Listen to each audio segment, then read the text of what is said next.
I've taken a lot of actions, therapy and whatnot to try and get better at them. And I've worked really hard. Wow. So how did you manage that? Those are hard. I think those are hard emotions for anybody to regulate. Yeah. I started a therapy called DBT, dialectical behavioral therapy.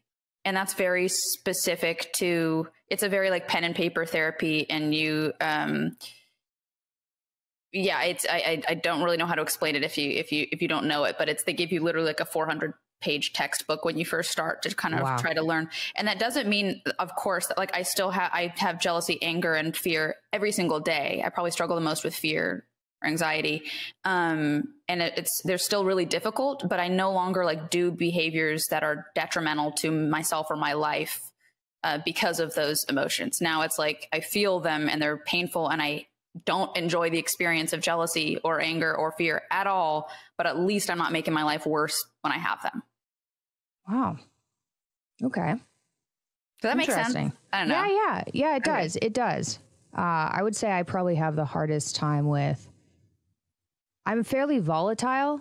Have you done the personality test at Understand Myself? No. Okay. So I'm obsessed with this test, and it's not because my dad made the test. I love it. I used to give it to people that I wanted to date to judge them before I'd go on a date with them as like a 19-year-old. But it gives you a pretty thorough breakdown of your personality traits according to the Big Five. And it's accurate, so it's fun if you want to check it out. Or I'll send you a link afterwards. It's really interesting. But I'm quite volatile I had a extremely severe depression, technically bipolar type 2.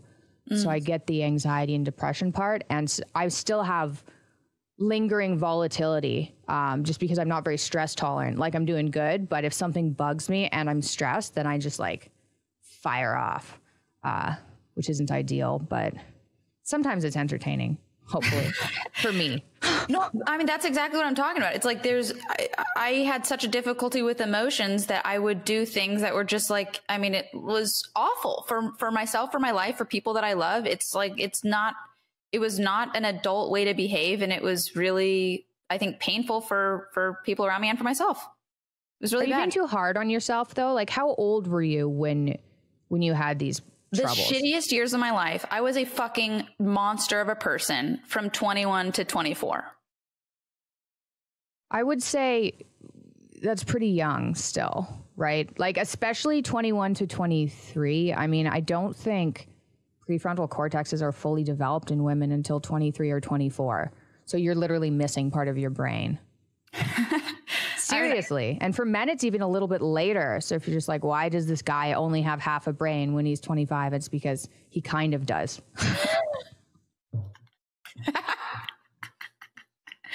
I mean, it's nice to, I feel like I can't write it off though. Like I definitely did think, because even though I was 21, even though my brain was not fully developed, I still caused pain. I was still cheating on people that I loved just because like, oh, I need attention. It's like, fucking grow up, you piece of trash. That's what like, why could I not resolve a conflict? Why could I not communicate my feelings? Oh, I'm feeling lonely. Oh, I'm feeling whatever. Why did I have to resort to cheating? And like, what a slimy bitch. I still think you're being too hard on yourself. I had a pretty terrible time as like a teenager up till the time I actually got healthier and changed my